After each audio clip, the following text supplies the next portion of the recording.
Armed robberies at places of worship worrying near on the rise. Congregations are now urging authorities to step in before more lives are lost or put at risk. Reverend Mzwandile Molo from the SA Council of Churches tells us it is government's responsibility to ensure that sacred places are protected from criminals.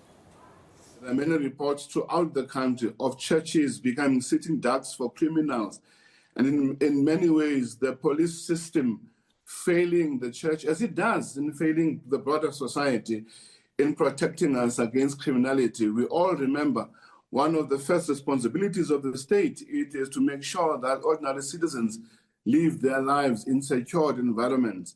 When it fails to do that and allows criminality to run amok to the point where our own places of worship are not places of safety, but of places of victimization by those who are criminals, is a state for our country, let alone a comment and a reflection of the moral collapse that all of us have and are living through in a society where human dignity and Ubuntu demands of us to respect one another and respect sacred places, yet criminals do not do so.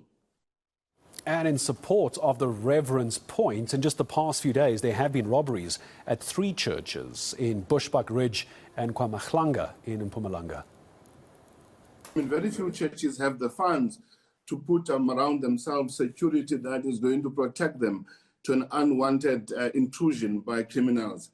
Secondly, we do not want to create a church environment where the church itself now becomes, the worship moment becomes a place of shootout, where people could shoot at one another and create all kinds of havoc.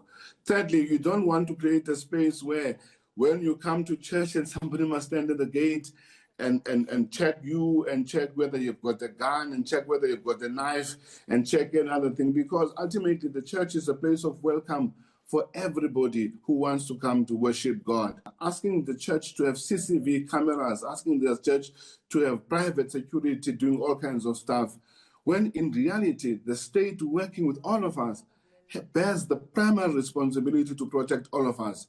And for me, that really creates a very sad state for our country in a metaphoric way.